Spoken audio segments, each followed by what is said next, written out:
इसका फाउंडेशन आप सभी का रोवर्स रेंजर्स ट्रेनर्स तथा सर्विस वॉलंटियर्स परियोजना के प्रथम चरण प्रवेशिका पद के सभी 9 जांचों के प्रशिक्षण कार्यक्रम में हार्दिक स्वागत करते हैं। आवश्यक सूचना। प्रत्येक रोवर्स रेंजर्स को अपने प्रशिक्षण के दौरान प्रत्येक पद का प्रशिक्षण पूर्ण होने पर अपनी हस्तलिखित लॉगबुक बनानी है तथा यह लॉगबुक अपने पेट्रोल लीडर से चेक करवाने के लिए वेब पर अपने लॉगिन से अपलोड करनी है। प्रवेशिका पद की सभी जांच पूर्ण करने पर प्रत्येक रोवर रेंजर को उनकी मैजिक पॉइंट गुल्लक में मैजिक पॉइंट के रूप में अधिकतम 300 पॉइंट ऑनलाइन प्राप्त होंगे, जिनका उपयोग 7 चरणों का प्रशिक्षण पूर्ण होने के उपरांत कर सकते हैं।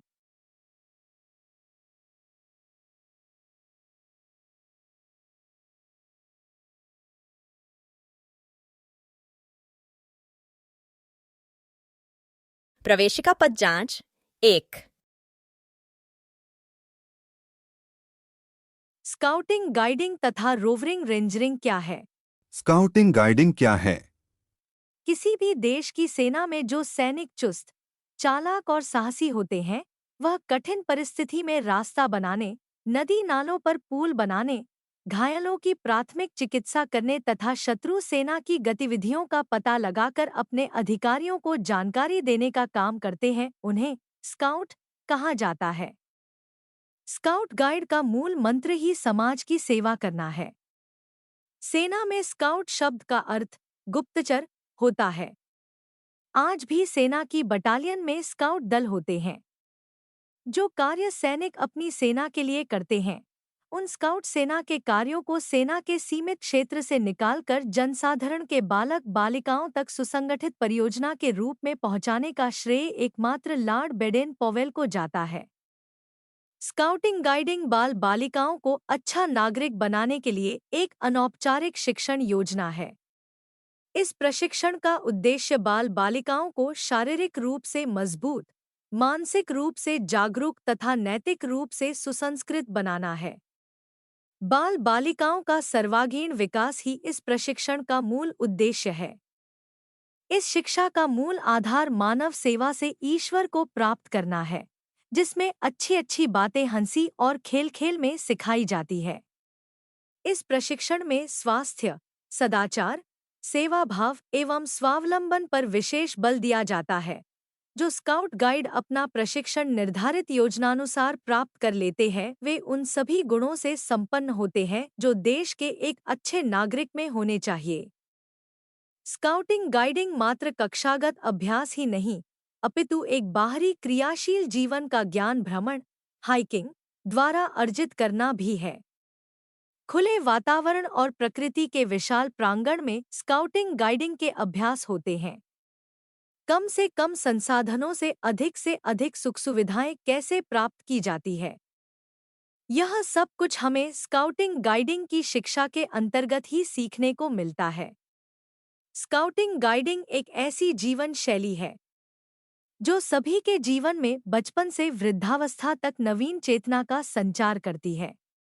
इसलिए हर उम्र के व्यक्ति को स्काउटिंग की जीवन शैली से जीना चाहिए।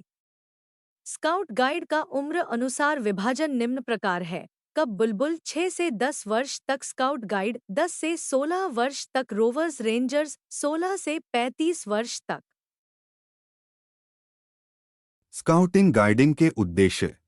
स्काउटिंग गाइडिंग आंदोलन का उद्देश्य नवयुवकों के विकास में इस तरह योगदान करना है जिसमें उनकी पूर्ण शारीरिक, बौद्धिक, सामाजिक तथा आध्यात्मिक अंतःशक्तियों की उपलब्धि हो, व्यक्तिगत रूप से जिम्मेदार नागरिकों के रूप में तथा स्थानीय, राष्ट्रीय समुदायों के सदस्यों के रूप में प्राप्त किया जा सके। स्काउटिंग गाइडिंग सदैव ही व्यक्ति में अच्छा नजरिया व सकारात्मक सोच विकसित करने में सक्षम है। तकनीकी ज्ञान प्रशिक्षण तो मात्र 15% ही सफलता की भागीदारी प्रदान करता है। 85% सफलता तो सुलझे हुए व्यक्तित्व के कारण ही मिलती है। स्काउटिंग गाइडिंग अभिभावकों को आह्वान करता है कि अपने बच्चों को स्काउटिंग गाइडिंग के साथ जोड़े ताकि वे अच्छा इंसान तथा अच्छा नागरिक बनने का नजरिया सीखें, अच्छी प्रवृत्तियां अपनाएं। कोई भी अनुष्ठान व कार्यक्रम जीवन की परिस्थितियों को तुरंत परिवर्तित नहीं कर सकता, किंतु इन परिस्थितियों को सहजता व सरलता से सहन करने की प्रवृत्ति और शक्ति प्रदान कर सकता है, और ऐसा करने का मादा स्काउटिंग गाइडिंग में है। यह युवाओं के मन मस्तिष्क को अपनी इच्छानुसार नियंत्रित कर उसे सकारात्मक ढंग से विकसित करने की क्षमता रखता है।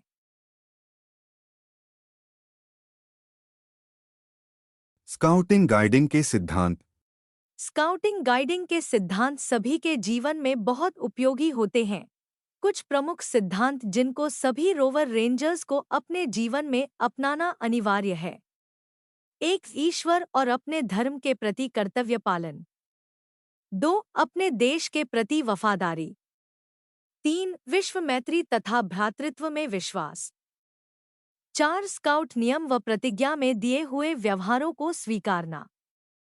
5. ऐच्छिक सदस्यता। 6. राजनैतिक प्रभाव से मुक्त। 7. खुले वातावरण में कार्यक्रमों द्वारा क्रियात्मक शिक्षा। 8. दूसरों की सेवा करना। स्काउटिंग गाइडिंग के कार्यक्षेत्र। स्काउटिंग के प्रणेता लॉर्ड बेडेन पॉवेल द्वारा बताए गए स्काउटिंग गाइडिंग के कार्यक्षेत्र निम्न है। 1.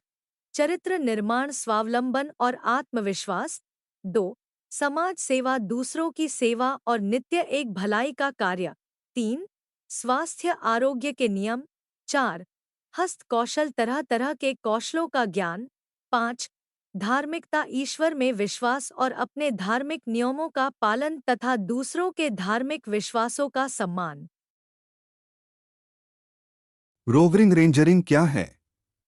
रोवरिंग रेंजरिंग विश्वव्यापी स्काउट गाइड आंदोलन का वरिष्ठ वर्ग है, जिसमें युवा युवतियों की मूलभूत प्रवृत्तियों को संतुष्ट करने का सुअवसर प्रदान किया जाता है, जिससे कि वे वर्तमान जीवन की चुनौतियां का आसानी से सामना कर सकें और सक्रिय रूप से समाज के सकारात्मक विकास में अच्छे नागरिक बनकर सहयोग दे सकें।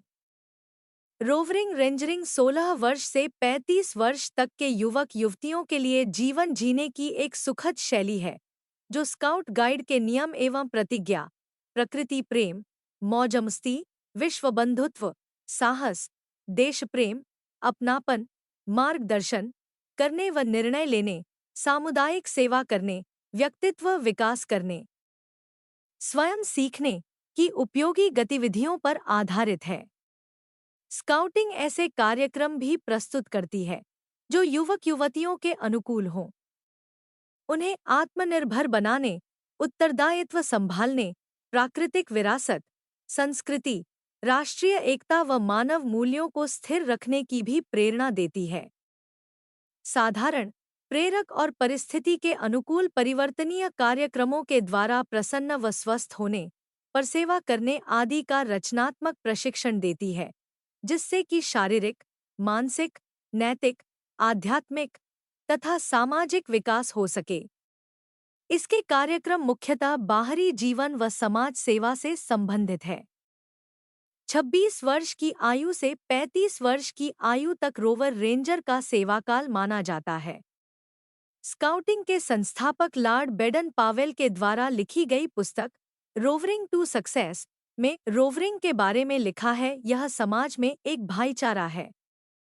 वे लंबी राहों के भ्रमणकर्ता, हाइकर्स और जंगलों में कैंप करने वाले होते हैं, जो स्वयं की देखभाल और साथ ही दूसरों की सेवा करने की योग्यता, इच्छा व क्षमता रखते हैं।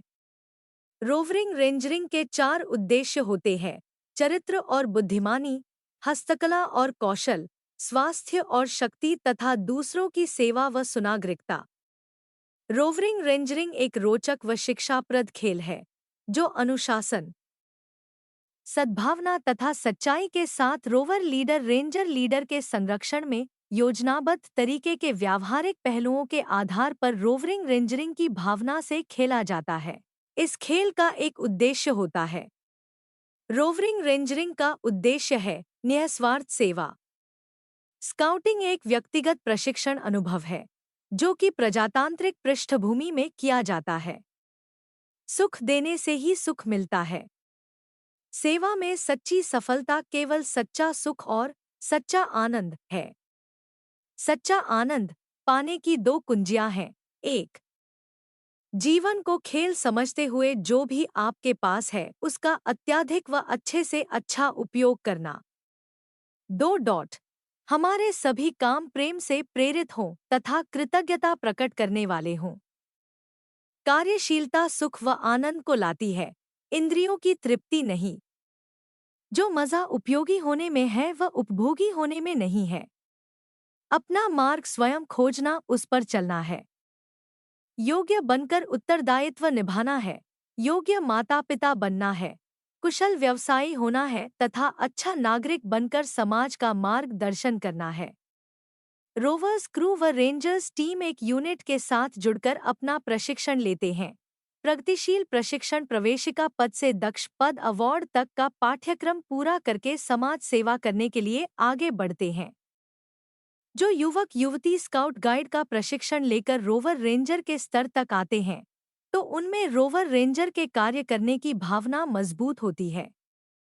जो रोवर रेंजर स्काउट गाइड के कोर्स के बिना आते हैं उन्हें पहले प्रवेश परीक्षा पास करना अनिवार्य होता है। जो युवक युवती इस परीक्षा को पास कर लेते हैं वे ही आगे चलकर आंदोलन को आगे चलाते हैं तथा आगे चलकर इस आंदोलन के प्रमुख पद पर पहुंचकर अधिकारी के रूप में सेवा करते हुए इस आंदोलन को जिंदा रखते हैं। रोवरिंग रेंजरिंग प्रशिक्षण पाठ्यक्रम में प्रवेश। पूरे विश्व में यदि कोई युवा अथवा युवती 16 वर्ष की आयु पूर्ण कर लेते हैं अथवा 35 वर्ष से कम हो तो रोवर रेंजर प्रत्याशी के रूप में अपने आसपास के किसी भी स्काउट गाइड तथा रोवर रेंजर संगठन में प्रशिक्षण पाठ्यक्रम में प्रवेश पा सकते हैं। 35 वर्ष की आयु पूर्ण कर लेने के बाद कोई भी रोवर रेंजर नहीं बन सकते। इसका कारण है संगठन में प्रवेश के लिए 16 वर्ष की आयु को उपयुक्त माना गया है। 25 से 35 वर्ष तक की आयु को रोवरिंग रेंजरिंग में सेवाकाल माना जाता है। वो सर्विस रोवर रेंजर के रूप में आंदोलन की सेवा कर सकते हैं। यदि किसी युवक युवती को किसी कारण अपने आसपास के संगठन अथवा क्रू टीम में प्रवेश नहीं मिलता है तो वह अकेले रोवर स्काउट या अकेले रेंजर गाइड के रूप में अपना पंजीकरण जिला स्थानीय संगठन के माध्यम से प्रदेश के मुख्यालय में करा सकते हैं तथा अपना प्रशिक्षण जारी रख सकते हैं।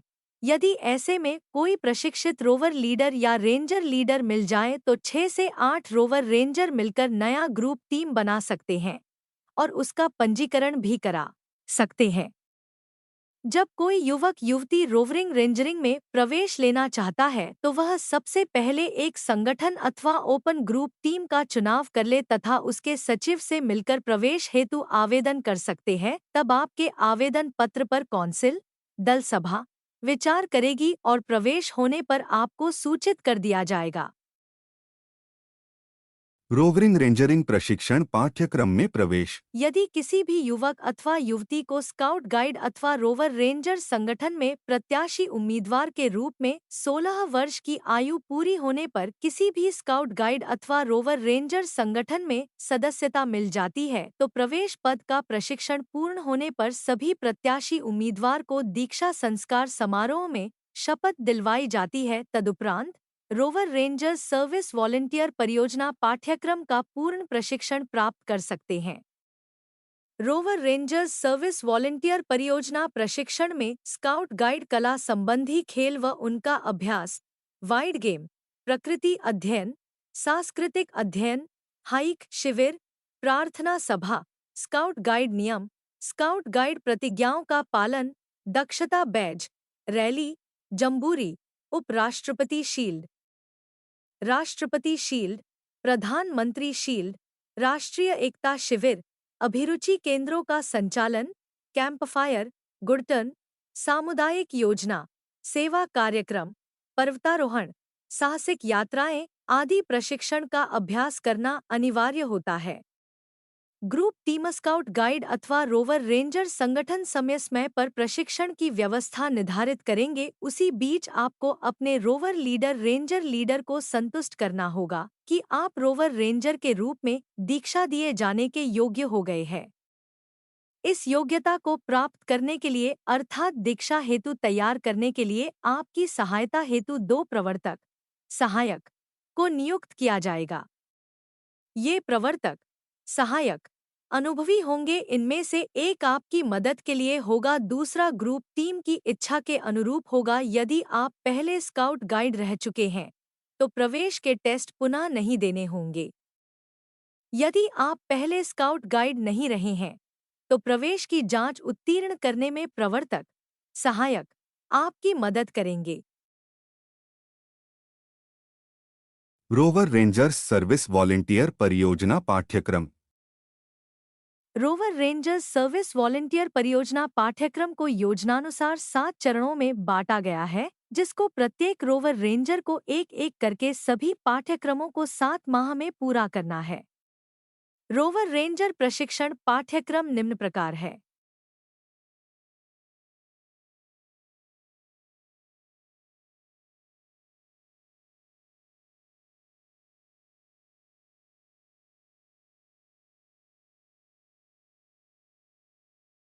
प्रवेशिका पद जांच 2। स्काउट गाइड नियम, प्रतिज्ञा तथा स्काउट गाइड प्रार्थना का ज्ञान। स्काउट गाइड प्रतिज्ञा। मैं मर्यादा पूर्वक प्रतिज्ञा करता हूं कि मैं यथाशक्ति अपने ईश्वर और अपने देश के प्रति अपने कर्तव्यों का पालन करूंगा, दूसरों की सहायता करूंगा और स्काउट गाइड नियमों का पालन करूंगा। स्काउट गाइड नियम।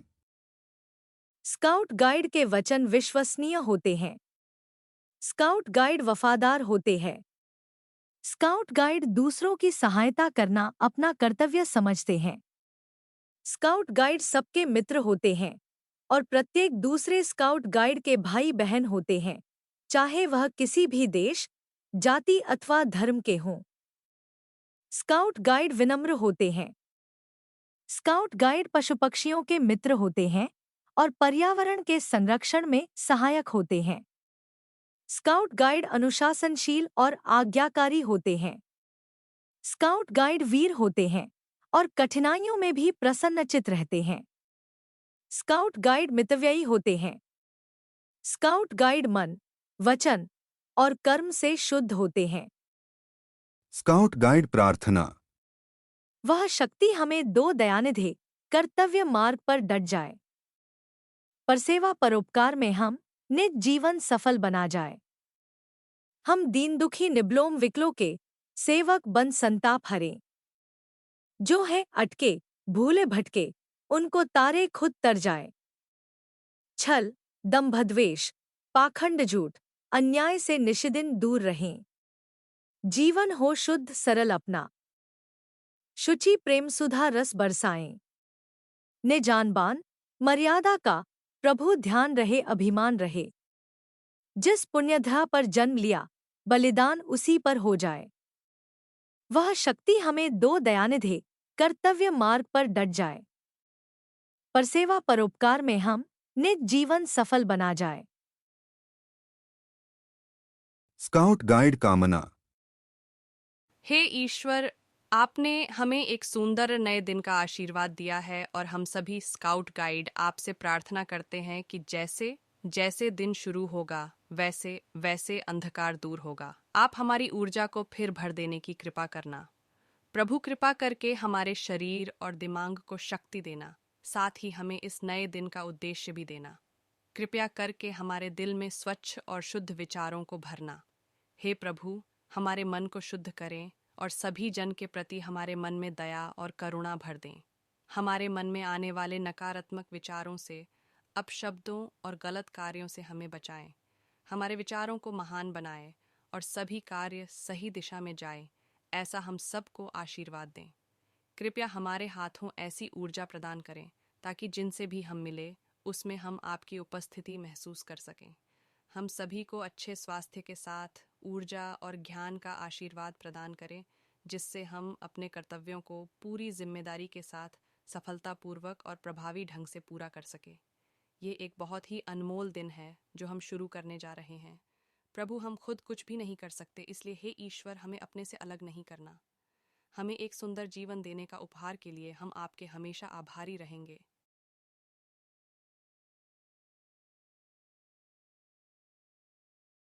प्रवेशिका पद जांच।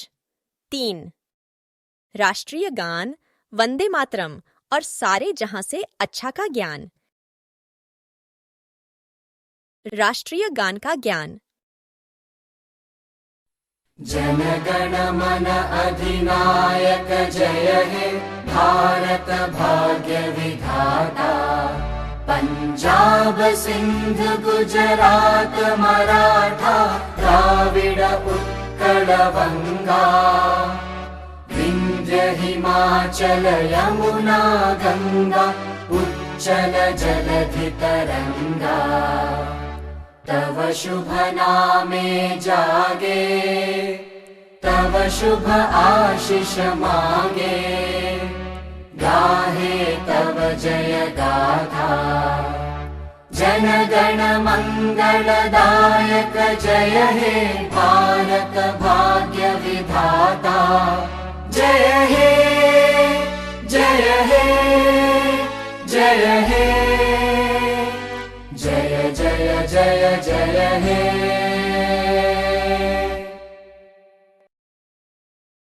राष्ट्रीय गान का ज्ञान। 1. राष्ट्रगान का पूर्ण संस्करण निम्नलिखित अवसरों पर सामूहिक गान के साथ गाया जाएगा। क. राष्ट्रीय ध्वज को फहराने के अवसर पर, सांस्कृतिक अवसरों पर या परेड के अलावा अन्य समारोह या कार्यक्रमों की समाप्ति पर गाया जाता है। ख. सरकारी या सार्वजनिक कार्यक्रम में राष्ट्रपति के आगमन के अवसर पर और इन कार्यक्रमों से उनके विदा होने के तत्काल पहले। 2. राष्ट्रगान को गाने के सभी अवसरों पर सामूहिक गान के साथ इसके पूर्ण संस्करण का उच्चारण किया जाएगा। 3. राष्ट्रगान उन अवसरों पर गाया जाए जो पूरी तरह से समारोह के रूप में न हो, तथापि इनका कुछ महत्व हो, जिसमें मंत्रियों आदि की उपस्थिति शामिल है। इन अवसरों पर राष्ट्रगान को गाने के साथ, संगीत वाद्यों के साथ या इनके बिना सामूहिक रूप से गायन वांछित होता है। 4.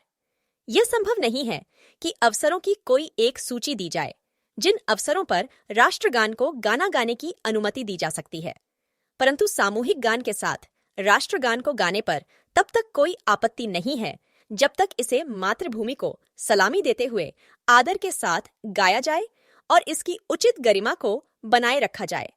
विद्यालयों में दिन के कार्यों में राष्ट्रगान को सामूहिक रूप से गाकर आरंभ किया जा सकता है। 5.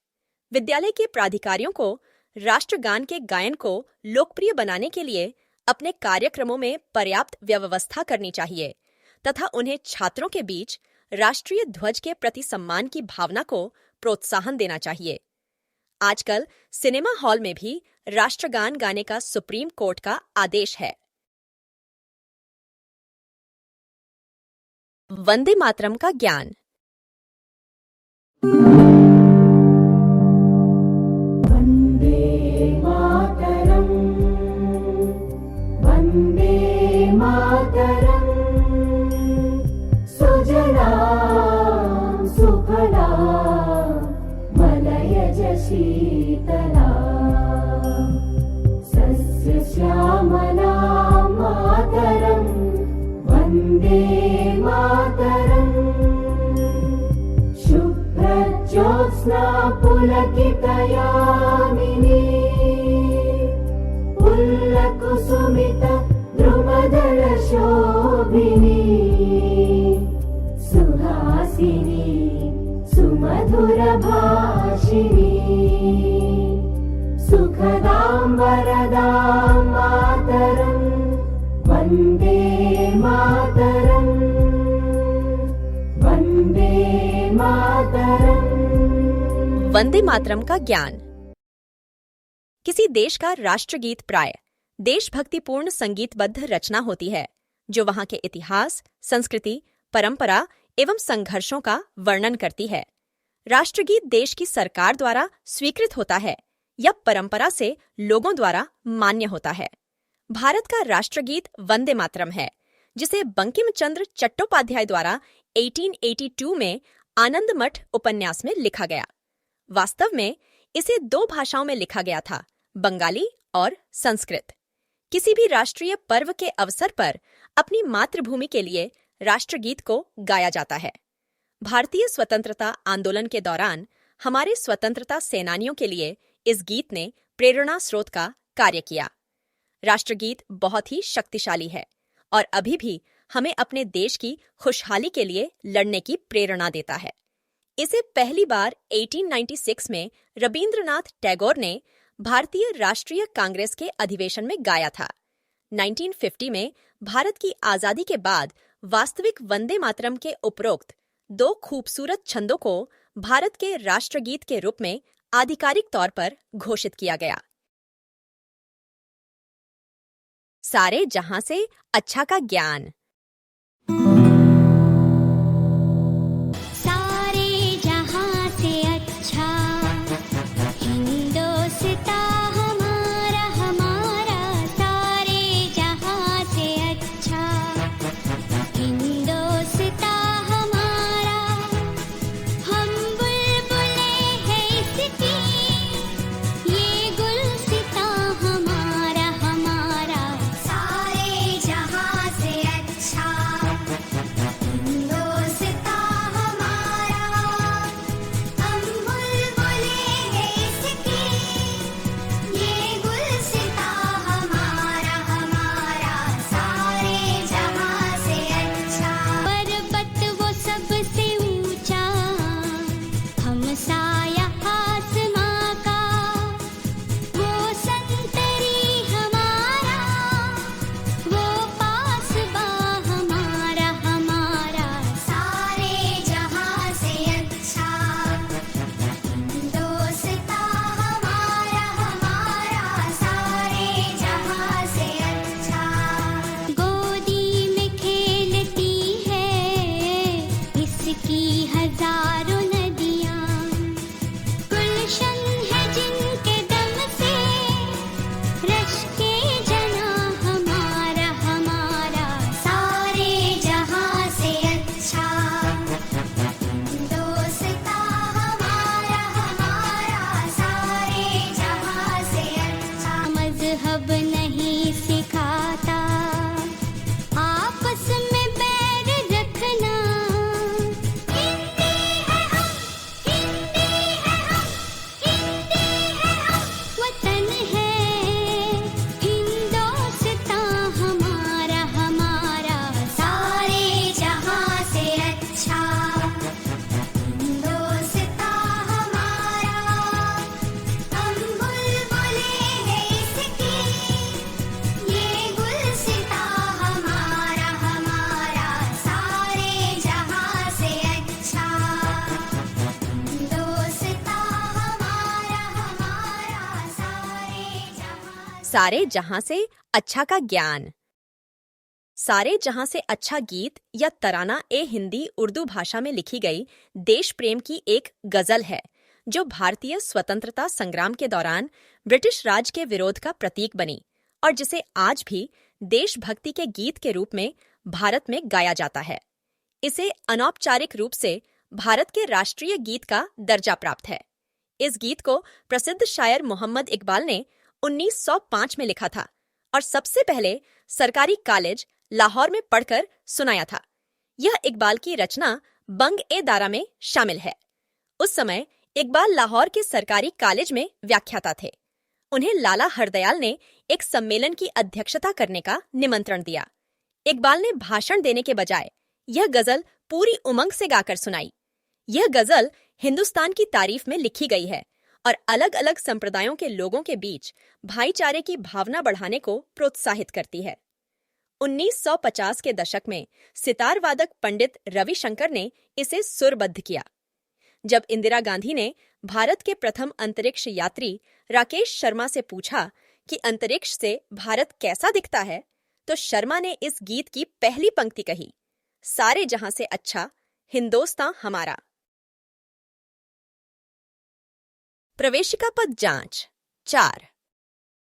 स्काउट गाइड आदर्श वाक्य, चिन्ह, सैल्यूट, बायां हाथ मिलाना और सदस्यता बैज। स्काउट गाइड आदर्श वाक्य मोटो: सदैव दूसरों की सहायता व सेवा करने के लिए हमेशा तैयार रहो।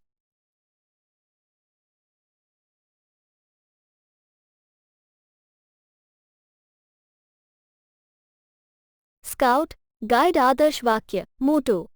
स्काउट गाइड का आदर्श वाक्य नर सेवा नारायण सेवा है।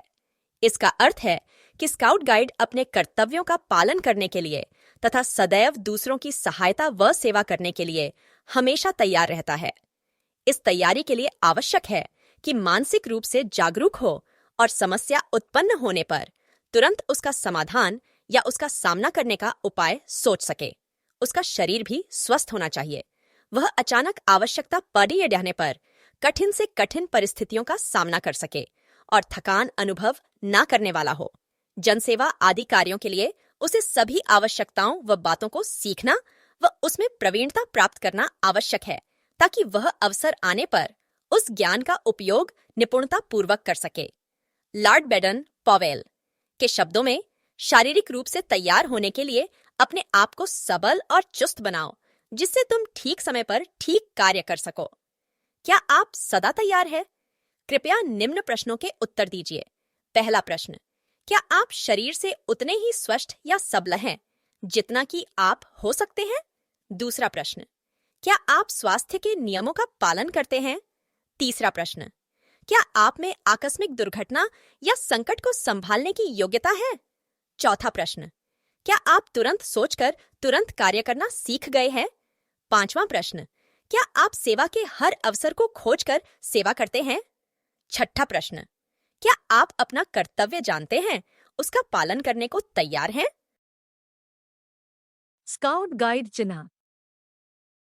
स्काउट गाइड चिन्ह दाएं हाथ से बनाया जाता है। दाएं हाथ की हथेली में छोटी उंगली को अंगूठे से दबाकर 3 उंगलियों को सीधा रखकर बनाया जाता है। स्काउट गाइड चिन्ह को अपने दाएं कंधे तक उठाकर भुजा को सीधा रखकर बनाया जाता है, जैसा कि चित्र में दर्शाया गया है। इसे ही स्काउट गाइड चिन्ह कहते हैं। 3 उंगलियां स्काउट गाइड की 3 प्रतिज्ञाओं की याद दिलाती है।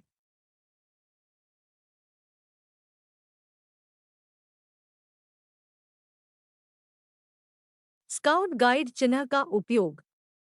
स्काउट गाइड चिन्ह का उपयोग निम्न अवसरों पर किया जाता है। 1. जब कोई प्रतिज्ञा ले रहा हो या दोहरा रहा हो या जब आप प्रतिज्ञा ले रहे हों। 2. जब आपने स्काउट वर्दी की जगह साधारण वेशभूषा पहन रखी हो तथा अन्य किसी ऐसे व्यक्ति से मिले जो स्काउट गाइड वेशभूषा में हो, यदि आप उसे अपना परिचय देना चाहें कि आप भी स्काउट गाइड हैं, यह बताने के लिए तब आपको स्काउट गाइड चिन्ह का उपयोग करना चाहिए।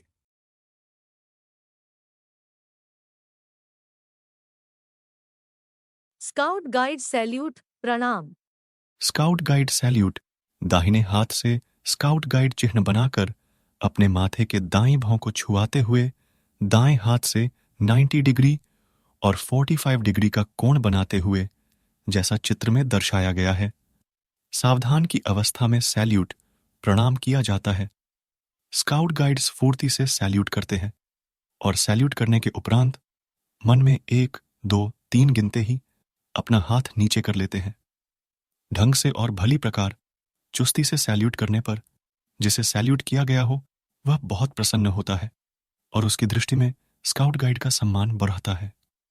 स्काउट गाइड सैल्यूट निम्न अवसरों पर किया जाता है। 1. दिन में प्रथम बार जब स्काउट गाइड एक दूसरे से मिलते हैं। जो भी स्काउट गाइड दूसरे स्काउट गाइड को पहले देखता है तो वो ही पहले सैल्यूट करता है। इसमें पद आदि का कोई भेदभाव नहीं किया जाता। 2. राष्ट्रीय ध्वज अथवा स्काउट गाइड ध्वज फहराते समय। 3. Petrol leader, scout master, guide captain अथवा किसी अन्य अधिकारी के मिलने पर सैल्यूट किया जाता है। नोट: यदि आपके दाहिने हाथ में लाठी हो तो बाएं हाथ से सैल्यूट किया जाता है। इसके लिए अपने बाएं हाथ से स्काउट गाइड चिन्ह बनाते हुए बाएं हाथ को कोहनी से मोड़ डालते हुए बेल्ट के समानांतर रखें और बीच की उंगली से लाठी को छुएं। हथेली नीचे की ओर होनी चाहिए, जैसा चित्र में दर्शाया गया है। मार्च पास्ट के समय भी जब लाठी हाथ में होने पर ऐसे ही सैल्यूट किया जाता है। यदि आपके दोनों हाथ भरे हो या आप साइकिल चला रहे हो तो दाएं बाएं जैसे भी अवसर हो, मुंह उस दिशा में मोड़कर मुस्कुरा दे, इसको भी सैल्यूट माना जाता है। बायां हाथ मिलाना। विश्व के सभी स्काउट गाइड एक दूसरे से बायां हाथ मिलाते हैं और अपनी मित्रता और सद्भावना का प्रदर्शन करते हैं। लॉर्ड बेडन पॉवेल ने बायां हाथ मिलाना इसलिए प्रारंभ किया कि स्काउट गाइड अपने व्यवहार में सबसे अलग, सबसे विशिष्ट लगे, तथा जब लॉर्ड बेडन पॉवेल ने जुलू जाति के कबीले पर विजय प्राप्त की थी, तब जुलू जाति कबीले के मुखिया ने लॉर्ड बेडन पॉवेल से बायां हाथ मिलाया था और कहा कि एक वीर जब दूसरे वीर से मिलता है तो बायां हाथ मिलाता है। स्काउट गाइड इसलिए भी बायां हाथ मिलाते हैं क्योंकि यह हमारे हृदय के समीप होता है और वे अपनी हार्दिक सद्भावना दिल से प्रदर्शित करते हैं। आमतौर पे स्काउट गाइड अपने दाहिने हाथ में लाठी रखते हैं, इसलिए उनका बायां हाथ ही खाली होता है। अतः स्काउट गाइड एक दूसरे से बायां हाथ मिलाते हैं।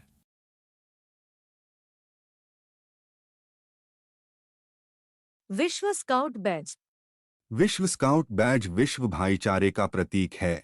यह एक बैंगनी गोलाकार लोगो है जिसके बीच में एक फ्लीडिलिस है जो एक रीफ नॉट, जिसे स्क्वायर गांठ भी कहा जाता है, जो गोलाकार बंधी रस्सी की लंबाई से घिरा हुआ है। लॉर्ड बेडन पॉवेल ने ब्रिटिश सेना स्काउट्स को दिए गए कुमुदिनी का फूल स्काउटिंग के लिए बैज को अपनाया और संशोधित किया।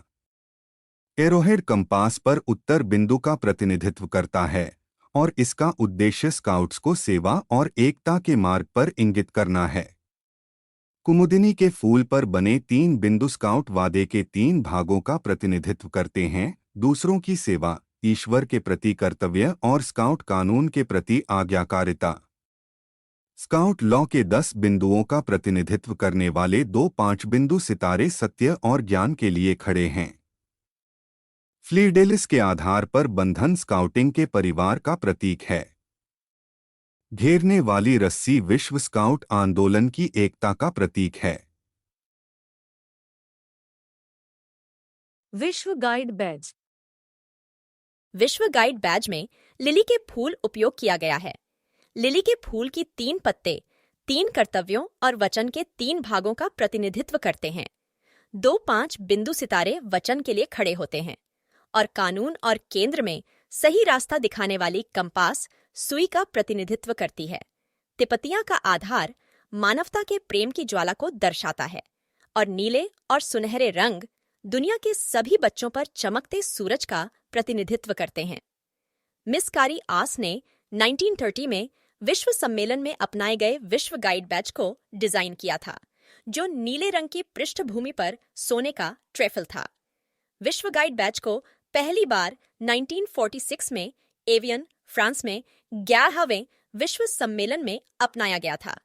विश्व गाइड बैज को world association badge, world badge के डिजाइन के समान पहली बार 1932 में पोलैंड में गोर्की विल्की के पास बुकेज में 7वें विश्व सम्मेलन में अपनाया गया था।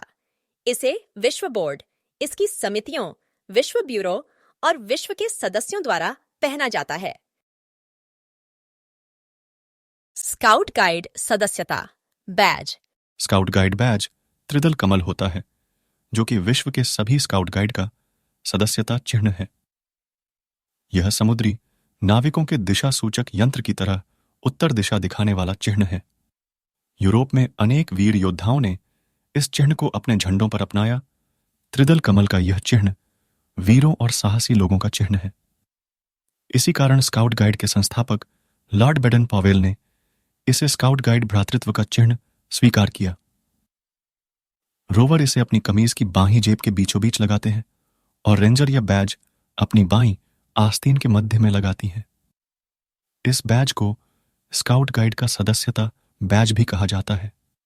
यह बैज प्रवेश की सभी जांचें सफलतापूर्वक पूर्ण कर लेने पर रोवर रेंजर लीडर द्वारा विधिपूर्वक दीक्षा संस्कार करके प्रदान किया जाता है।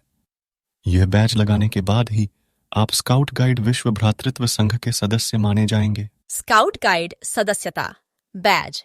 स्काउट गाइड बैज त्रिदल कमल होता है, जो कि विश्व के सभी स्काउट गाइड का सदस्यता चिन्ह है। यह समुद्री नाविकों के दिशा सूचक यंत्र की तरह उत्तर दिशा दिखाने वाला चिन्ह है। यूरोप में अनेक वीर योद्धाओं ने इस चिन्ह को अपने झंडों पर अपनाया। त्रिदल कमल का यह चिन्ह वीरों और साहसी लोगों का चिन्ह है। इसी कारण स्काउट गाइड के संस्थापक लॉर्ड बेडन पॉवेल ने इसे स्काउट गाइड भ्रातृत्व का चिन्ह स्वीकार किया। रोवर इसे अपनी कमीज की बाहीं जेब के बीचों बीच लगाते हैं और रेंजर या बैज अपनी बाईं आस्तीन के मध्य में लगाती हैं। इस बैज को स्काउट गाइड का सदस्यता बैज भी कहा जाता है। यह बैज प्रवेश की सभी जांचें सफलतापूर्वक पूर्ण कर लेने पर रोवर रेंजर लीडर द्वारा विधिपूर्वक दीक्षा संस्कार करके प्रदान किया जाता है। यह बैज लगाने के बाद ही आप स्काउट गाइड विश्व भ्रातृत्व संघ के सदस्य माने जाएंगे।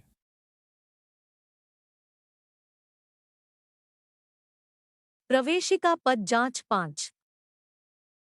स्काउट गाइड आंदोलन का संक्षिप्त इतिहास। स्काउट गाइड आंदोलन का संक्षिप्त इतिहास। श्री श्रीनिवास शर्मा भारत में आधुनिक स्काउटिंग के संस्थापक एवं Epic India scouts guides academy के प्रेरणा स्रोत। Sir lord Robert Stephenson Smith Baden Powell of Gilwell British general और स्काउट्स गाइड्स आंदोलन के संस्थापक। स्काउट गाइड आंदोलन का संक्षिप्त इतिहास। किसी भी देश की सेना में जो सैनिक सबसे चुस्त, चालाक और साहसी होते हैं, वे कठिन परिस्थिति में रास्ता बनाने, नदी नालों पर पुल बनाने, घायलों की प्राथमिक चिकित्सा करने तथा शत्रु सेना की गतिविधियों का पता लगाकर अपने अधिकारियों को जानकारी देने का काम करते हैं। उन्हें स्काउट कहा जाता है। स्काउट गाइड का मूल मंत्र ही समाज की सेवा करना है।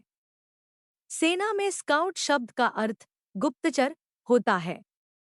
आज भी सेना की बटालियन में स्काउट दल होते हैं। जो कार्य सैनिक अपनी सेना के लिए करते हैं, उन स्काउट के कार्यों को सेना के सीमित क्षेत्र से निकालकर जनसाधारण के बालक बालिकाओं तक सुसंगठित परियोजना के रूप में पहुंचाने का श्रेय एकमात्र लॉर्ड बेडेन पॉवेल को जाता है, जिनका पूरा नाम sir lord Robert Stephenson Smith Baden Powell of Gilwell है, जिनका जन्म 22 फरवरी 1857 को Stanhope street, Lancaster gate, London में रेवेंड प्राध्यापक हर्बर्ट जॉर्ज बेडन पावेल के घर हुआ। वे ऑक्सफोर्ड विश्वविद्यालय में रेखागणित के प्राध्यापक थे। जब लॉर्ड बेडेन पॉवेल मात्र 3 वर्ष के थे, उनके पिता का स्वर्गवास हो गया। इनकी माता श्री हेनरेटा ग्रेस स्मिथ ने अत्यंत कुशलता एवं साहस से पूरे परिवार का भरण पोषण किया। उनकी माता Henrietta grace Smith British admiral की पुत्री थी। बीपी की शिक्षा चार्टर हाउस स्कूल में हुई। चार्टर हाउस में वे 1870 में छात्रवृत्ति लेकर प्रविष्टि हुए, जहां उन्हें बेदिंग टॉवल के नाम से जाना जाता था। ये इस स्कूल में प्रसिद्ध फुटबॉल गोलकीपर रहे। लॉर्ड बेडन पॉवेल बचपन से ही बाहरी जीवन, नौका चालन, भ्रमण, कैंपिंग एवं साहसिक कार्यों में रुचि लेते थे। वे खाली समय में गृहकार्य में अपनी माता की सहायता भी करते थे। स्काउटिंग का जन्म। स्काउट गाइड आंदोलन के जन्मदाता एक अंग्रेज सैनिक अधिकारी लॉर्ड बेडन पॉवेल थे। 1876 में सेना अधिकारियों की भर्ती परीक्षा में 700 अभ्यर्थियों में से कैवेलरी में दूसरे और इन्फेंट्री में चौथे स्थान पर उत्तीर्ण हुए। अतः उन्हें प्रशिक्षण से मुक्त कर 13वीं हुसार्स रेजिमेंट, लखनऊ, भारत में सब लेफ्टिनेंट पद पर नियुक्ति मिली। वर्ष 1883 में 26 वर्ष की अवस्था में वे कैप्टन हो गए। घुड़सवारी, सुअर का शिकार करना, स्काउटिंग तथा थिएटर में भाग लेना उनके प्रमुख शौक थे। लॉर्ड बेडन पॉवेल ने भारत में आने के बाद सैनिकों को अनेक प्रकार के अभ्यास व प्रशिक्षण दिए, जिसके फलस्वरूप उनका सैनिक दल बहुत कुशल हो गया। वर्ष 1884 में जब लॉर्ड बेडन पॉवेल को अफ्रीका भेजा गया, तब उन्हें अफ्रीका में जुलू जाति का सामना करना पड़ा। लॉर्ड बेडन पॉवेल की निशानेबाजी और स्काउट कला को देखकर जुलू जाति के लोग इनकी धाक मानने लगे। बीपी को स्काउटिंग की प्रेरणा 1899 या 1900 ई में दक्षिण अफ्रीका की एक घटना से प्राप्त हुई। दक्षिण अफ्रीका में मैफ्किंग नाम का एक कस्बा था जहां 1500 गोरे और 8000 स्थानीय लोग रहते थे। हॉलैंड निवासी डच लोग, जिन्हें बोआर के नाम से पुकारा जाता था, इस कस्बे को अपने अधीन लेना चाहता था। बोआर की 9000 सेना ने मैफ्किंग नगर को घेर लिया। बी पी के पास अंग्रेजी सेना में कुल मिलाकर 1000 सैनिक थे, जिनके पास मात्र 08 बंदूकें और थोड़ा सा डायनामाइट था। अपनी युक्ति से बीपी ने 217 दिन तक बोआरों को कस्बे में घुसने नहीं दिया। 17 मई 1900 ई को इंग्लैंड से सैनिक सहायता प्राप्त होने के पश्चात बीपी ने विजय प्राप्त की। इस विजय का पूर्ण श्रेय बीपी को जाता है। इस विजय की एक प्रमुख घटना यह रही थी कि बीपी के स्टाफ ऑफिसर एडवर्ड सिसिल ने मैफ्किंग के 9 वर्ष से अधिक उम्र के लड़कों को इकट्ठा कर एक कैडेट कॉर्प्स या बाल सेना तैयार की, जिन्हें प्रशिक्षित कर और वर्दी पहनाकर संदेशवाहक, अर्दली, प्राथमिक चिकित्सा इत्यादि कार्यों में लगा दिए तथा उनके स्थान पर लगे सैनिकों को सीमा पर लड़ने के लिए मुक्त कर दिया। गुडईयर नामक सार्जेंट मेजर के नेतृत्व में इन लड़कों का कार्य अद्वितीय रहा।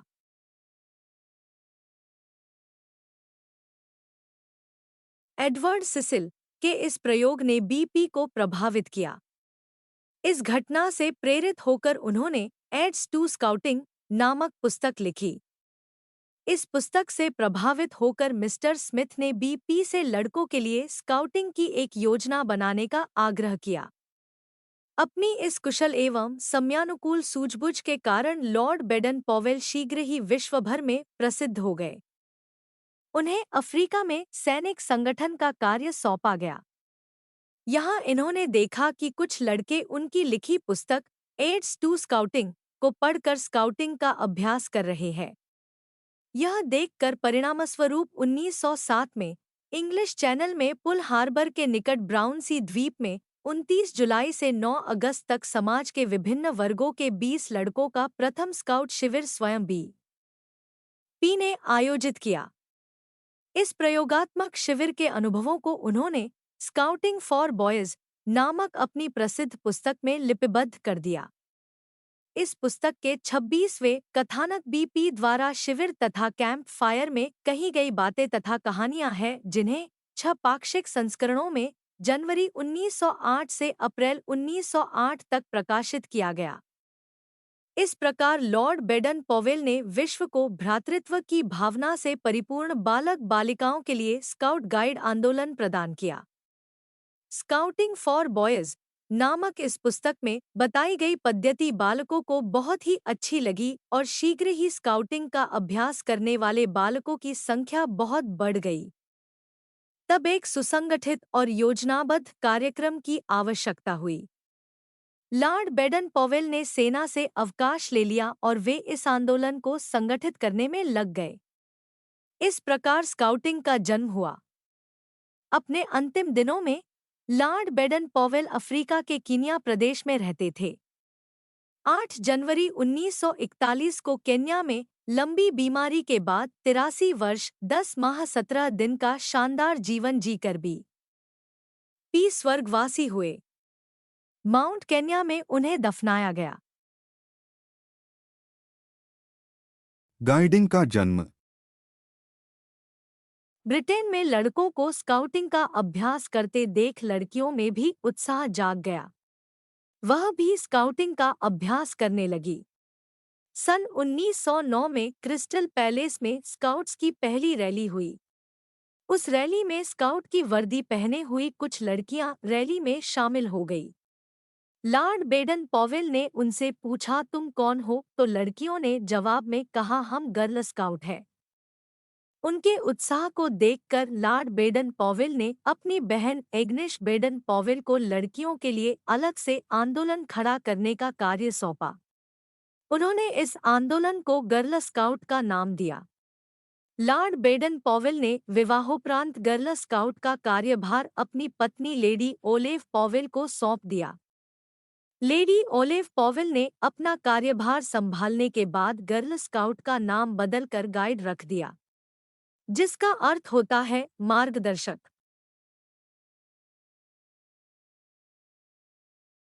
भारत में स्काउटिंग गाइडिंग के जनक Pandit Madan Mohan Malaviya, Pandit Shri Ram Vajpeyi, Pandit Hridaynath Kunzru, doctor Annie Besant. Bharat में स्काउटिंग का शुभारंभ सन 1909 ईस्वी में भारत में अनेक स्काउट दलों की स्थापना होने लगी, किंतु भारत देश के अंग्रेजों का गुलाम होने के कारण सर्वप्रथम स्काउटिंग केवल यूरोपियन एवं एंग्लो इंडियन बालक बालिकाओं के लिए ही थी।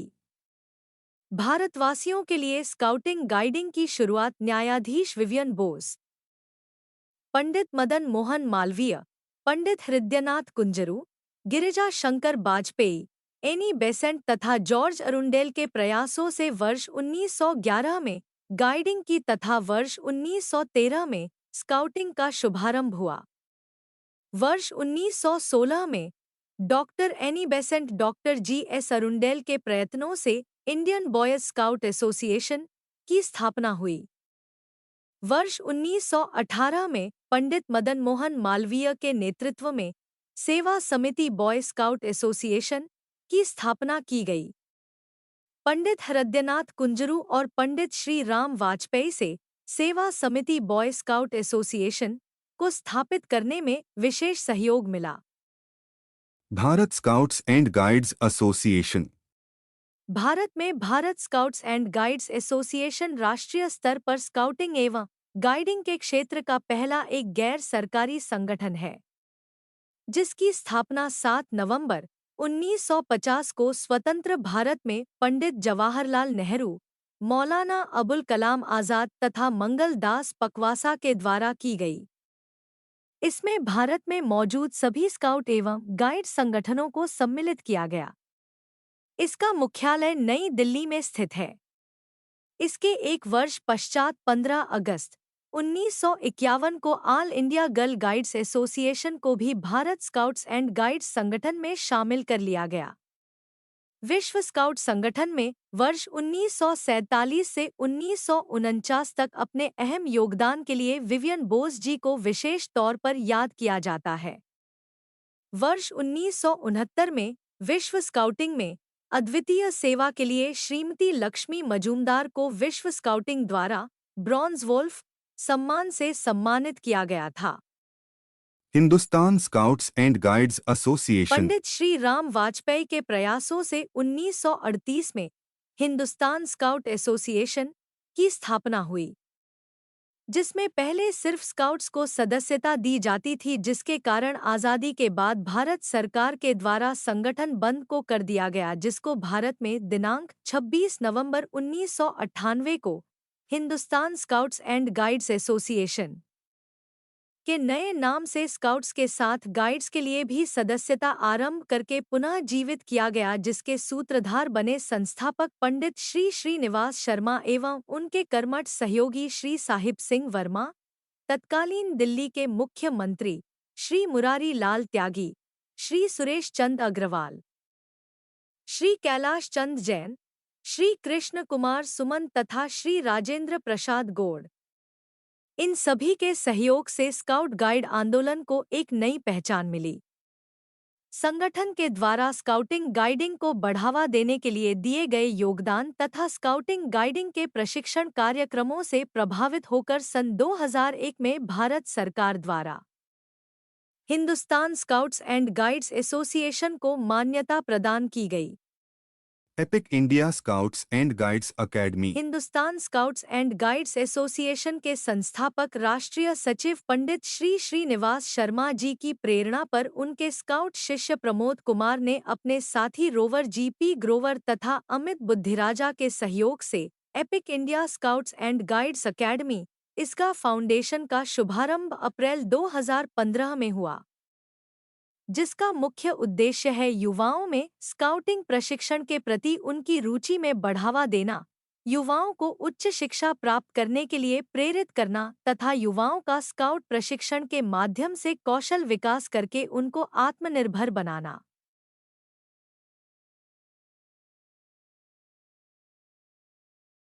प्रवेशिका पद जांच 6। रोवर रेंजर का गणवेश यूनिफॉर्म। रोवर रेंजर का गणवेश यूनिफॉर्म।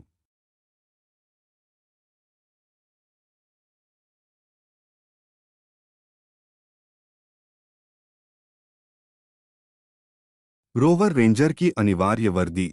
एक कमीज।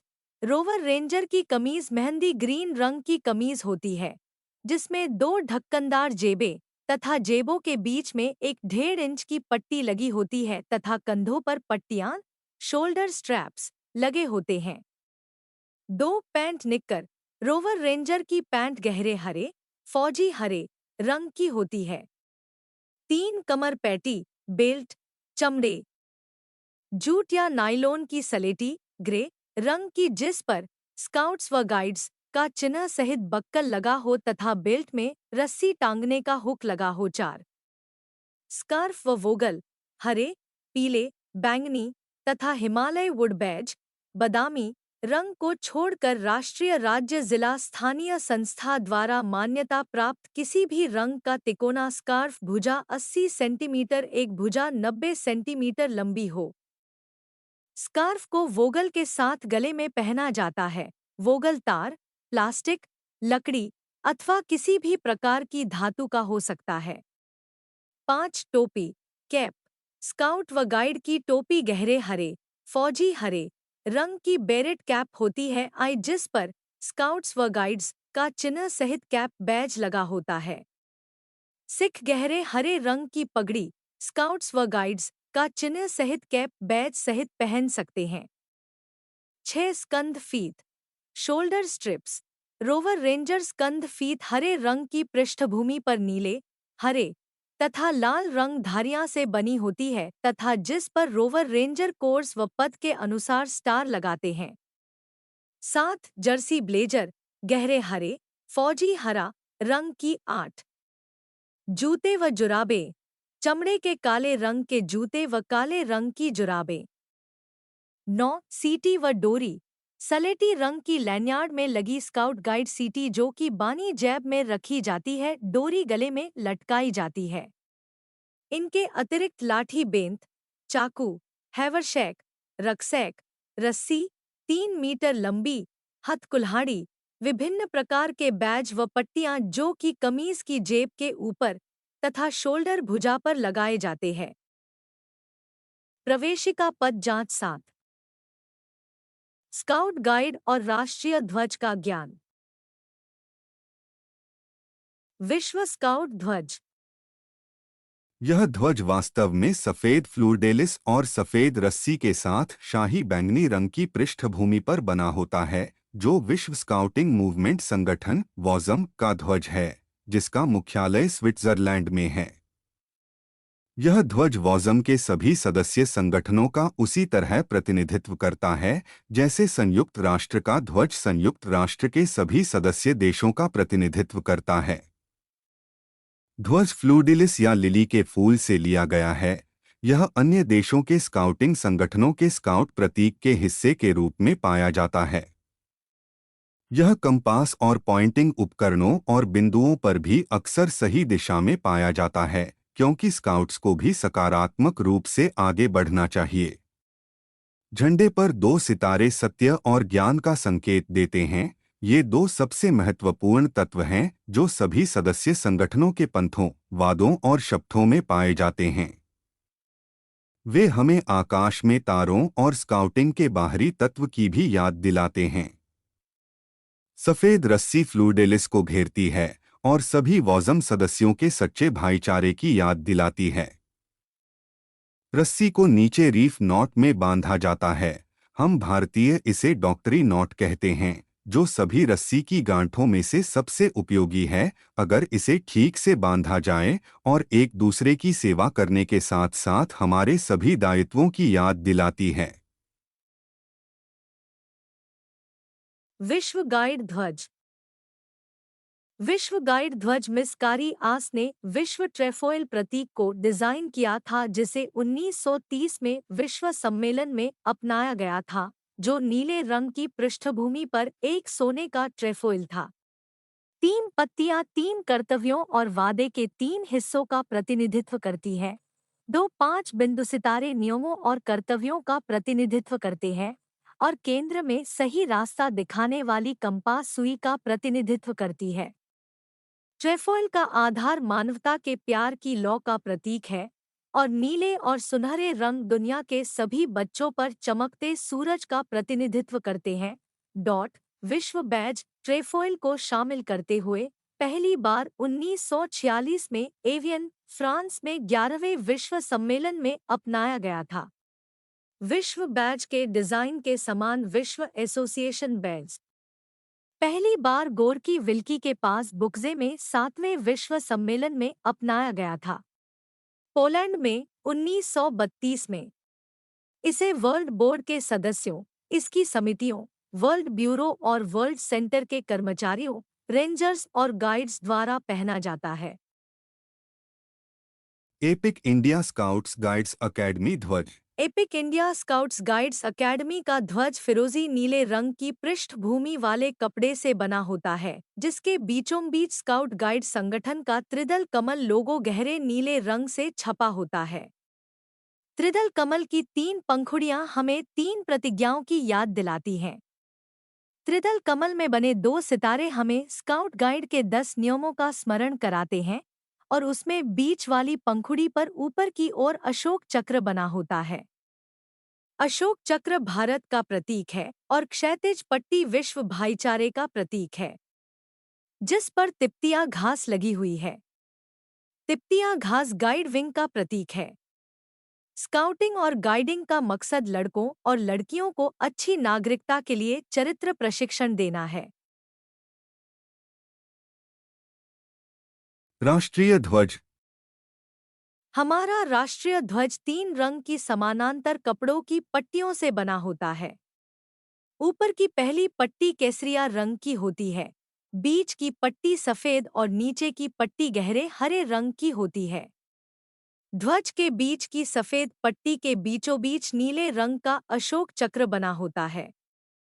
राष्ट्रीय ध्वज को संविधान के द्वारा आज़ादी से पहले 22 जुलाई 1947 को स्वीकार किया गया था और 15 अगस्त 1947 को पहली बार संपूर्ण भारत में यह गर्व के साथ फहराया गया था।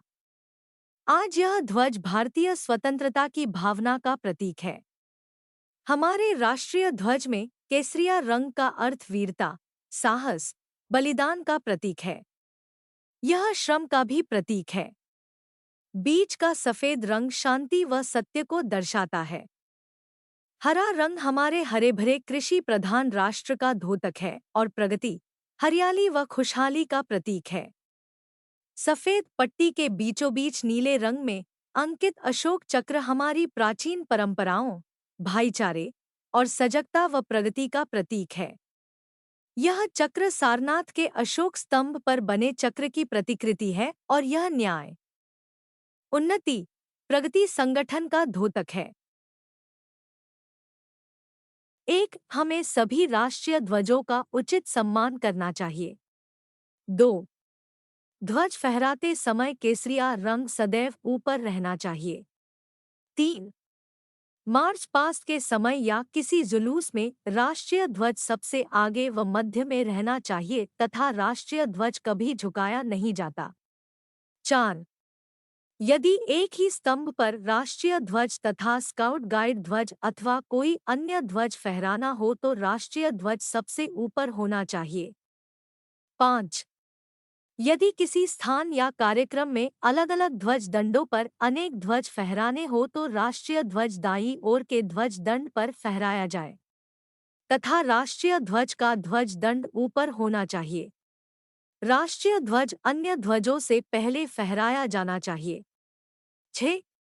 राष्ट्रीय ध्वज फहराते समय सभी स्काउट्स गाइड्स को सावधान की स्थिति में खड़े होकर सैल्यूट देकर इसे सम्मान देना चाहिए। 7. राष्ट्रीय ध्वज सूर्यास्त के समय सम्मान सहित उतार लेना चाहिए तथा उसकी तह करके सुरक्षित स्थान पर रखना चाहिए। 8. भारत के सभी नागरिकों को राष्ट्रीय ध्वज को अपने घरों में फहराने का अधिकार प्राप्त है। ध्वज फहराना। ध्वज फहराते समय सभी को बहु सावधानी बरतनी चाहिए। जो ध्वज फहराया जाता है उसमें एक रस्सी लगी रहती है जिसमें ध्वज के एक हिस्से में ऊपर की ओर लकड़ी का एक छोटा गुटका लगा होता है और ध्वज के दूसरे हिस्से में रस्सी के सिरे पर घुंडी लूप बनी रहती है। ध्वज के इस भाग को स्टे या हाईएस्ट कहते हैं और हवा में फहराने वाले भाग को फ्लाई कहते हैं। ध्वज स्तंभ में जो रस्सी ध्वज को फहराने के लिए लगी होती है उसमें हेलियार्ड के ऊपरी भाग में एक घुंडी बनी होती है जिसे ध्वज के गुटके में फंसा दिया जाता है। ध्वज दंड की रस्सी के दूसरे सिरे पर सिरा बंधन होता है। यह सिरा हाईएस्ट की रस्सी की घुंडी में संधि बंध शीट बैंड से जोड़ दिया जाता ही रस्सी के नीचे के भाग को खींचने से ध्वज फहराने लगता है। ध्वज उतारना। सूर्यास्त के समय ध्वज विधिवत उतारा जाता है। स्काउट शिविर आदि में ध्वज उतारने वाला स्काउट गाइड यूनिफॉर्म में होता है। ध्वज दंड से रस्सी खोलकर ध्वज उतारने की तैयारी करके सीटी बजाता है जिससे शिविर के सभी स्काउट गाइड सावधान की अवस्था में ध्वज की ओर मुंह करके खड़े हो जाते हैं। इसके बाद ऊपर की रस्सी ढीला करके धीरे धीरे ध्वज उतारा जाता है। जब ध्वज उतारते समय ध्वज कंधे की सीध में आ जाता है वह ध्वज को तेजी से अपने कंधे पर ले लेता है। उसके बाद वह दूसरी सीटी बजाता है जिससे सभी स्काउट गाइड अपने कार्य में लग जाए। ध्वज उतारते समय ध्वज उतारने वाले के अलावा कोई भी सैल्यूट नहीं करता। मीटिंग या शिविर समाप्ति पर ध्वज उतारते समय सभी दल हॉर्स शू फॉर्मेशन में ध्वज के सामने एकत्रित होते हैं। ध्वज उतारने के बाद राष्ट्रीय गान गाते हैं। इसके बाद ध्वज उतार लिया जाता है। ध्वज उतारते समय ध्वज जमीन को नहीं छूना चाहिए तथा ध्वज उतारते समय सभी को मौन रूप से सावधान की स्थिति में रहना चाहिए। अंत में विसर्जन के आदेश पर शांतिपूर्वक अपने अपने स्थान पर चले जाना चाहिए। जब किसी राष्ट्रीय नेता या अधिकारी की मृत्यु हो जाती है तो ध्वज अर्धस्तंभ करके फहराया जाता है। इसका तरीका यह है कि पहले ध्वज ऊपर तक चढ़ाकर फहराया जाता है, फिर ध्वज को स्तंभ के ऊपरी सिरे से लगभग ध्वज की चौड़ाई जितनी जगह छोड़कर नीचे उतारा जाता है। अगर ध्वज कभी भी स्तंभ के सिरे से 3 से 4 इंच भी नीचा हुआ तो उसे शोक ध्वज माना जाता है, इसलिए ध्वज फहराते समय विशेष सावधानी रखनी चाहिए।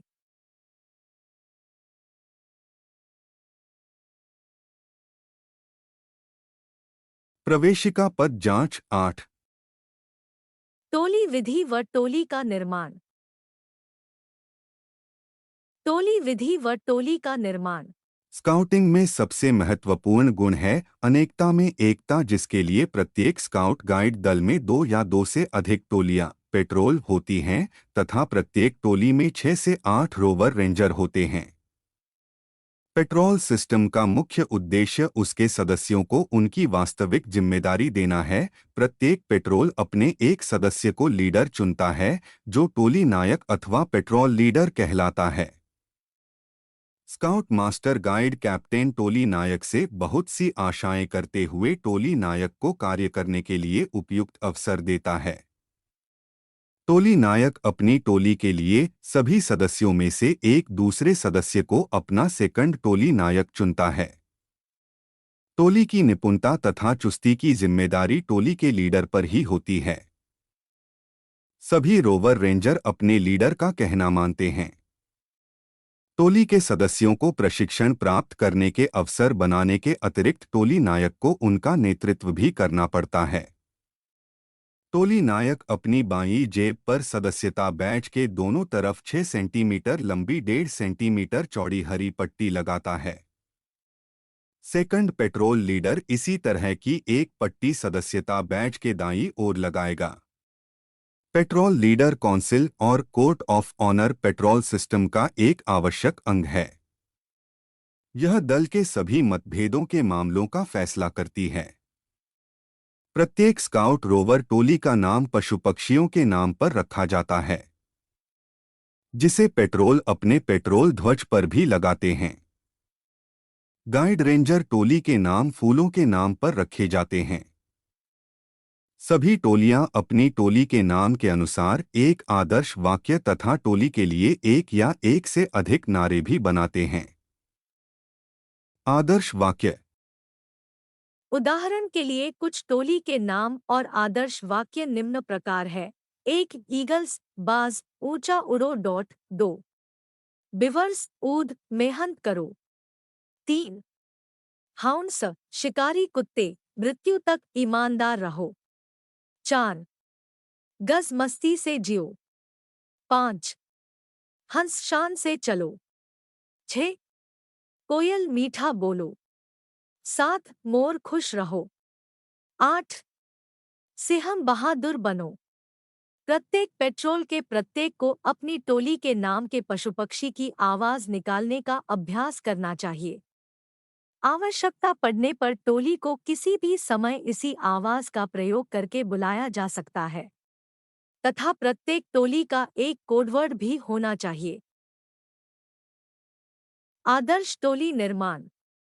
रोवर रेंजर अपनी टोली बनाते समय टोली के ईमानदार सदस्यों का चुनाव करे और उन्हें आत्मनिर्भर भारत परियोजना के अनुसार उनके प्रशिक्षण के लिए सभी व्यवस्थाओं को उपलब्ध कराएं।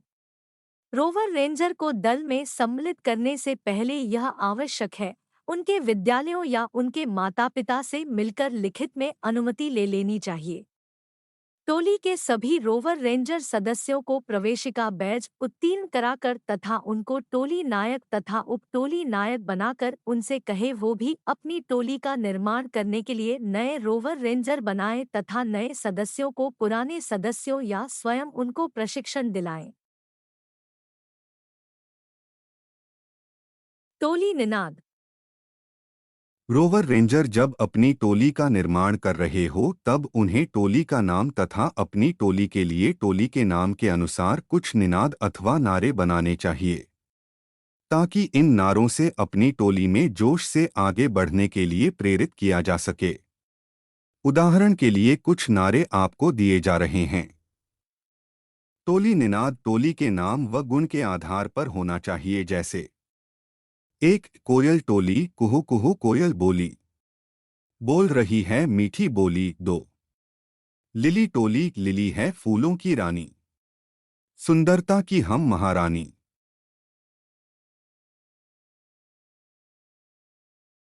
टोली गीत। प्रत्येक टोली अथवा दल को अपनी टोली में टोली भावनाओं को बढ़ाने के लिए अपने सभी साथियों के साथ मिलकर एक या एक से अधिक टोली गीत बनाकर समय समय पर गाते हैं, जैसे 1 हाथी टोली गीत। हम हाथी है मतवाले वफादार हिम्मत वाले मेहनत कस उत्साह वाले सुख दुख में साथ निभाने वाले। 2 चमेली टोली गीत। हम चमेली हम चमेली हम चमेली है हम मस्ती में करती अटखेली है तूफानों में भी हिम्मत से हम खेली है। Petrol corner. स्काउट गाइड दल कंपनी टोली के मुख्यालय में पेट्रोल अथवा टोली को एक कोना उसके सामान की साज सज्जा बैठक व गतिविधियों के लिए दिया जाता है। उसमें सभी आवश्यक सामान वर्दी लाठी खेल का सामान औजार चार्ट प्रतिबोर्ड रिकॉर्ड आदि रखते हैं। सब सामान साफ सुथरा सुंदर ढंग से रखा जाता है। यह टोली भावना को बढ़ाता है।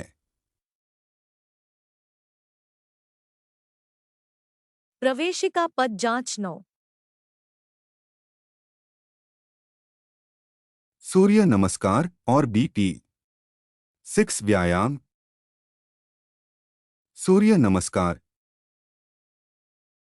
सूर्य नमस्कार योगासनों में सर्वश्रेष्ठ अभ्यास है। यह अकेला अभ्यास ही साधक को संपूर्ण योग व्यायाम का लाभ पहुंचाने में समर्थ है। इसके अभ्यास से साधक का शरीर निरोग और स्वस्थ होकर तेजस्वी हो जाता है।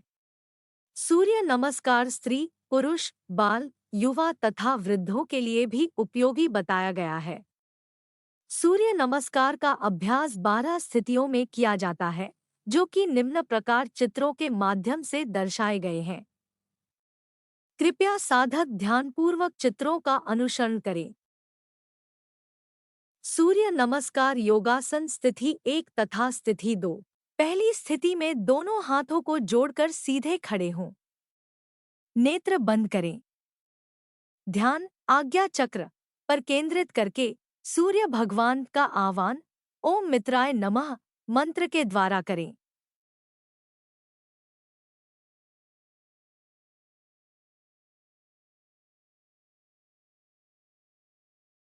दूसरी स्थिति में श्वास भरते हुए दोनों हाथों को कानों से सटाते हुए ऊपर की ओर ताने तथा भुजाओं और गर्दन को पीछे की ओर झुकाएं।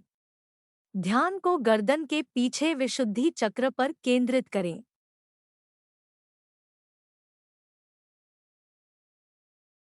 सूर्य नमस्कार योगासन स्थिति 3 तथा स्थिति 4। तीसरी स्थिति में श्वास को धीरे धीरे बाहर निकालते हुए आगे की ओर झुकाएं।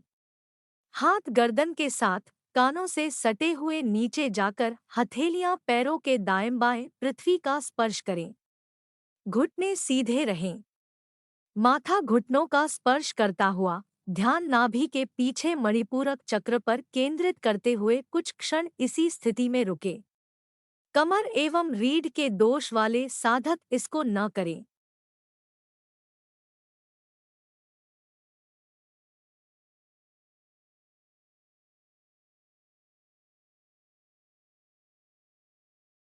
चौथी स्थिति में श्वास को भरते हुए बायां पैर पीछे की ओर ले जाएं। छाती को खींचकर आगे की ओर तानें। गर्दन को अधिक पीछे की ओर झुकाएं। टांग तनी हुई सीधी पीछे की ओर खिंचाव और पैर का पंजा खड़ा हुआ। इस स्थिति में कुछ समय रुके।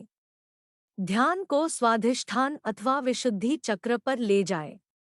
मुखाकृति सामान्य रखें। सूर्य नमस्कार योगासन स्थिति 5 तथा स्थिति 6। पांचवी स्थिति में श्वास को धीरे धीरे बाहर निकालते हुए दाएं पैर को भी पीछे ले जाएं।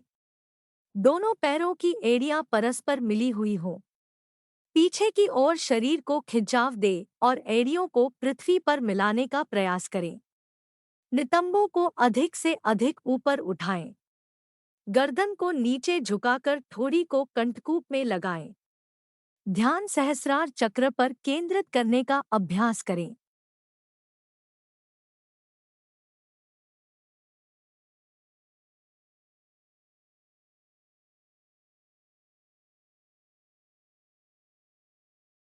छठवीं स्थिति में श्वास भरते हुए शरीर को पृथ्वी के समानांतर सीधा साष्टांग दंडवत करें और पहले घुटने, छाती और माथा पृथ्वी पर लगा दें। नितंबों को थोड़ा ऊपर उठा दें। श्वास छोड़ दें। ध्यान को अनाहत चक्र पर टिका दें। श्वास की गति सामान्य करें। सूर्य नमस्कार योगासन स्थिति 7 तथा स्थिति 8। सातवीं स्थिति में धीरे धीरे श्वास को भरते हुए छाती को आगे की ओर खींचते हुए हाथों को सीधे कर दें। गर्दन को पीछे की ओर ले जाएं। घुटने पृथ्वी का स्पर्श करते हुए तथा पैरों के पंजे खड़े रहें। मूलाधार को खींचकर वहीं ध्यान को टिका दें।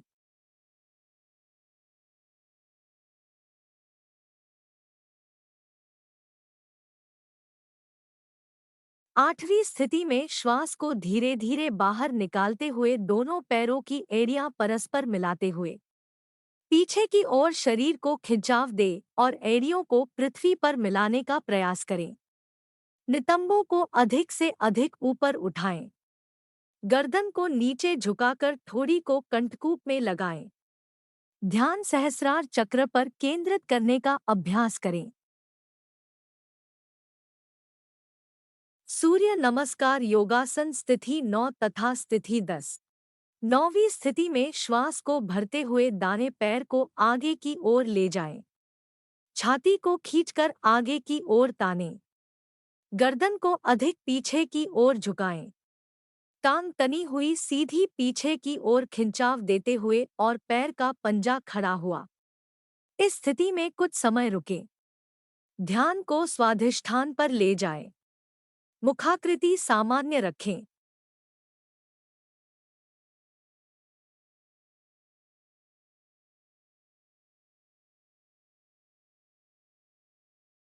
10वीं स्थिति में तीसरी स्थिति की तरह श्वास को धीरे धीरे बाहर निकालते हुए बानी टांग भी आगे लाए। हाथ गर्दन के साथ कानों से सटे हुए, हथेलियां पैरों के दाएं बाएं पृथ्वी का स्पर्श करें। घुटने सीधे रहें। माथा घुटनों का स्पर्श करता हुआ ध्यान नाभि के पीछे मणिपूरक चक्र पर केंद्रित करते हुए कुछ क्षण इसी स्थिति में रुके। कमर एवं रीढ़ के दोष वाले साधक इसको न करें। सूर्य नमस्कार योगासन स्थिति 11 तथा स्थिति 12। 11वीं स्थिति में श्वास भरते हुए दोनों हाथों को कानों से सटाते हुए ऊपर की ओर ताने तथा भुजाओं और गर्दन को पीछे की ओर झुकाएं। ध्यान को गर्दन के पीछे विशुद्धि चक्र पर केंद्रित करें।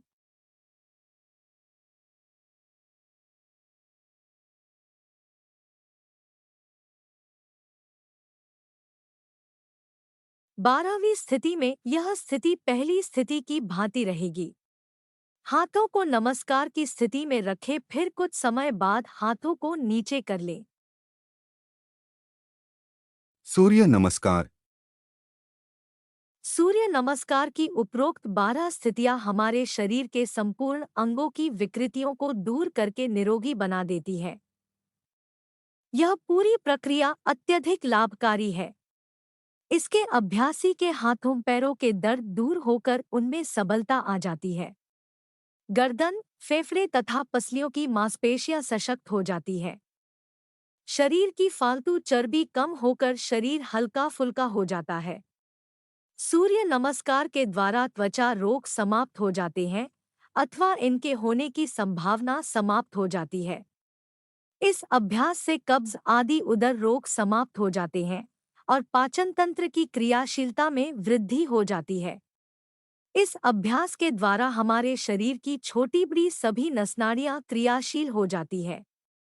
इसलिए आलस्य, अतिनिद्रा आदि विकार दूर हो जाते हैं। नोट: सूर्य नमस्कार की तीसरी व पांचवी स्थितियां सर्वाइकल एवं स्लिप डिस्क वाले रोगियों के लिए वर्जित है। BP6 व्यायाम। लॉर्ड बेडेन पॉवेल के अनुसार व्यायाम करना सभी स्काउट गाइड के लिए अनिवार्य है। नित्य खुली हवा में अपनी रुचि व शक्ति के अनुसार शरीर के सभी अंगों के लिए व्यायाम करना चाहिए। सूर्य की किरणों को भी शरीर पर पड़ने दे। सूर्य नमस्कार व योगासन करे या लॉर्ड बेडेन पॉवेल के द्वारा बताए गए 6 व्यायाम करे, जो निम्न प्रकार है। BP6 व्यायाम। BP6 व्यायाम 1। सिर के लिए सिर, मुंह, गर्दन को अपनी दोनों हथेली से अनेक बार मलो। गर्दन और गले के पुट्टों को अपने अंगूठों से दबाओ। एक प्याला पानी पीकर निम्न व्यायाम करें।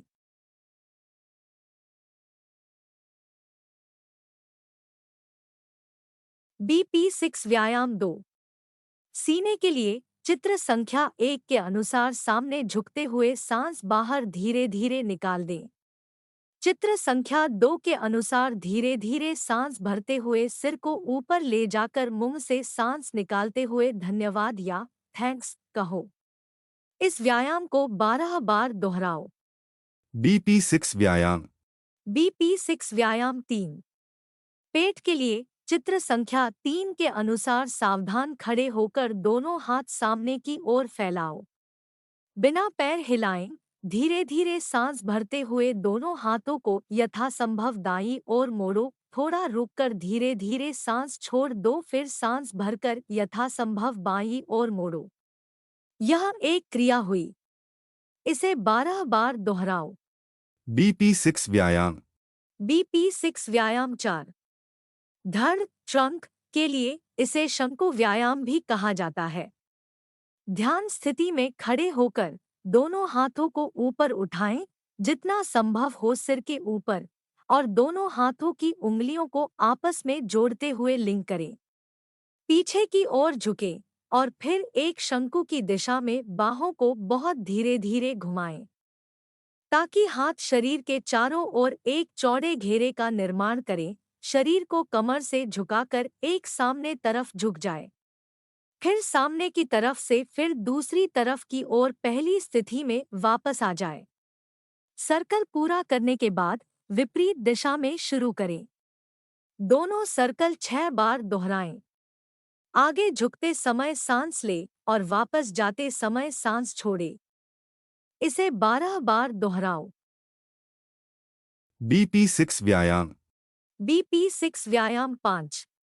शरीर के निचले भाग के लिए चित्र संख्या 6 के अनुसार सावधान खड़े होकर दोनों हाथों को सिर के पीछे रखकर ऊपर देखते हुए सांस भरते हुए जितना हो सके पीछे की ओर झुको। दोनों हाथों को यथासंभव फैलाओ। चित्र संख्या 7 के अनुसार सांस छोड़ते हुए सामने की ओर झुकते हुए अपने पंजों को छुएं। चित्र संख्या 8 के अनुसार घुटने व कोहनी तनी रहे सांस भरकर पहली स्थिति में आ जाओ और इसे 12 बार दोहराओ। BP6 व्यायाम। BP6 व्यायाम 6। टांगों व पंजों के लिए नंगे पैर पंजों के बल कमर पर हाथ रखकर खड़े हो जाओ। धीरे धीरे सांस छोड़ते हुए बैठ जाए, धड़ सीधा रहेगा। चित्र संख्या 9 के अनुसार कुछ रुककर सांस भरते हुए पहली स्थिति में खड़े हो जाओ और इसे 12 बार दोहराओ। जोड़ना है तुझे ऊंचा, परों को खोल के रख।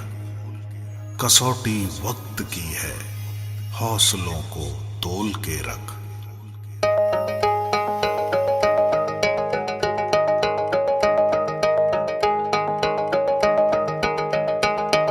अभी आगाज है तेरा, बहुत कुछ सीखना है। कमर कसनी अभी बाकी है, मुट्ठी भींचना है। अभी आगाज है तेरा, बहुत कुछ सीखना है। कमर कसनी अभी बाकी है, मुट्ठी भींचना है। भले हालात हो कैसे भी बस ये सोच ले तू, यही है जिद यही है रार, बस अब जीतना है। लिखूंगा खुद नई तकदीर अपने हाथ से मैं, रगों में खून के संग इस जुनून को घोल के रख। कसौटी वक्त की है, हौसलों को तोल के रख। जोड़ना है तुझे ऊंचा, परों को खोल के रख। कसौटी वक्त की है, हौसलों को तोल के रख। जोड़ना है